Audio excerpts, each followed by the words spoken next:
a very long-running show is celebrating a pretty big milestone. General Hospital tomorrow celebrating 60 years. And if you don't know, we actually have a familiar face of maybe just a couple decades there on the show with us. An East Texas native. Please let me welcome, here you are, Brad Maule. Good afternoon, sir. Thanks for joining us here on East Texas Now.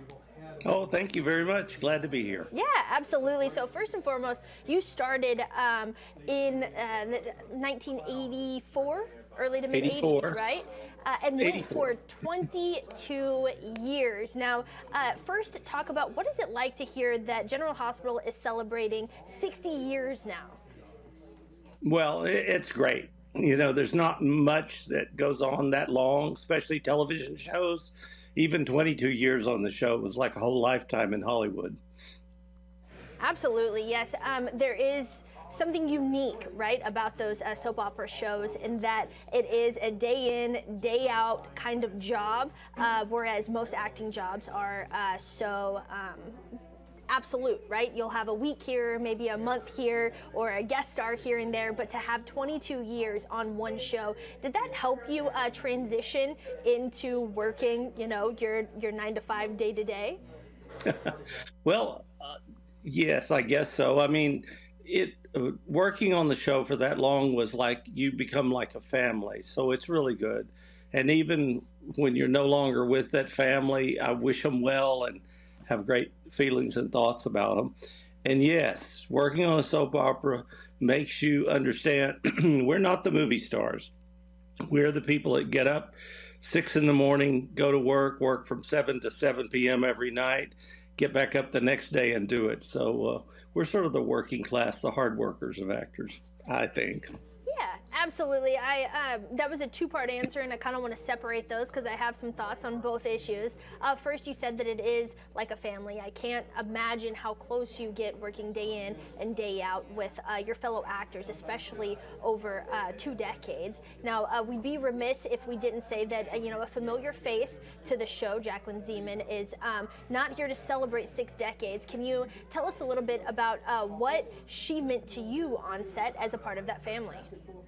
Well, not in real life, but on television, we were married for a long time, half of the time I was on the show. And I mean, I truly loved her and cared about her, and our kids grew up together, you know, playing and everything. So I'm still shocked. She was, to me, the healthiest person on the show. You'd get there early in the morning and she would be out jogging around the studio. She was very health conscious, very food conscious, and it's still shocking to me that she's the one that passed away first. And of course, that hits hard to somebody that works day in and day out with someone. You do mention her dedication to fitness and to the details. You know, like I said previously, and in your second part of your previous answer there, you have to work day in and day out. You know, it's not a guest star or a movie that you see some stars do interviews with, and they say, "Oh, I went through this incredibly rigorous, you know, diet and fast, and I could only do that for the 3 months, and that's not what I look like the rest of the year." But that is not the case for soap opera stars. You have to continuously look like that day in and day out. You got to be dedicated to that craft and the details of your character consistently, always, 9 to 5, Monday through Friday. Does that transition to how you are as a city councilman in working with those details and making sure you're always staying sharp on what's to come? Well, yes, I you know, in a lot of ways, I'm so happy living in East Texas, and rather than just being, oh yeah, you used to be Tony Jones on General Hospital, I go to bed at night thinking about the city of Nacogdoches, and I wake up in the morning thinking about it. And you know, you don't know exactly how to do everything. It was overwhelming at first with all the money that we spend and the money that we save, but I came here to Nacogdoches as a place to retire and it was my own safe zone in its own way, because this town is historic. It's 300 years old. The people, I love the people. And to me, the history of this town rings through to me. It always did. It called me back. And so, I don't always perhaps make the right decisions, but I make the best decisions I know how. And I love being on city council and on the Central Appraisal District Board now, and his Friends of Historic Nacogdoches. I love being involved here. Well, man, you say you went down to retire, and it sounds like you're keeping yourself quite busy down there in Nacogdoches. So what is it that we can expect for the coming year in the involvement that you have? What is your vision for Nacogdoches moving into 2024? Well, I want to protect what we have, the historic parts of Nacogdoches. And there's quite a battle going on because, progress happens, and we do want economic development, and we want the city to grow, but we want it to grow in a way that preserves history, that respects the 300-year-old history we have, plus the 11,000 years of Native American Caddo Indians here. And, there's some things that you just can't get back. If we let the downtown die, then it's, we're going to lose a lot of our heritage.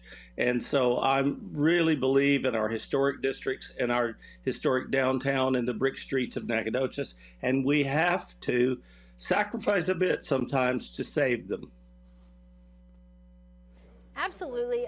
So before we let you go here, 60 years, right? If you could give a message all the way from Deep East Texas and Nacogdoches to the creators of General Hospital, to ABC, to the showrunners, even to the cast that is currently on the show, about that accomplishment and about that milestone, and maybe some advice to the actors that are currently on that grind, like we said, Monday through Friday, 9 to 5, what would you say to them? Well, remember that you have so much influence. I go to Walmart and kin folks here in stores, and people love you. I mean, they grew up with you, they watched with their grandmothers, and I think that sometimes as a working cast member, you forget how many millions of people across the United States really were affected by your performance, even though it may have just been an acting job for you. But for instance, when my TV daughter died and we gave her heart to Maxie, that caused a huge increase in organ donations. So you have more of an effect than you realize. And I'm talking about in the heartland of Texas or the heartland of the United States. So just keep that in mind, that you're doing something that's worthwhile for an entire country or world, really. You mentioned your passion, right? That you wake up and you live and breathe Nacogdoches, and I know being an actor, that's what you got to do. Acting, you kind of got to die to your craft every day. You got to wake up, you got to live, and you got to breathe the passion for acting. And then once that's gone, you got to find something else. And it sounds like you definitely found your calling. So tell us a little bit, last words for Nacogdoches. If you could give them a New Year's resolution, right? If you could say, this is what I want for Nacogdoches, what would it be? I would say love your job in Nacogdoches as a citizen is much more important and has much more profound effects than you realize. So love yourself a little bit and look at yourself from 100 miles high and see where you fit into the legacy and history of this town and East Texas. Fantastic. Before we go, is there anything else that we haven't covered that you want to make sure that you say, either words about General Hospital or Nacogdoches in general? Just the people in General Hospital, I care a lot about them. It's one of the best times in my life. So thank you very much. And thank you, people here that come up to me. I love to meet you. I love to hang out with you. So, don't be like, oh, that's that actor guy. Come over, have a chat. We can go through all of the details of getting the scripts and working through all of the loved ones in the family that it sounds like you guys made along the way. Brad, thank you so much for joining us here on East Texas Now. It's been a pleasure talking to you. Thank you. You too. Yeah, absolutely. Have a great afternoon. You too. Bye. Once again, that was, there it is, Nacogdoches City Councilman Brad Maule, and also a star of General Hospital. He was on there for 22 years.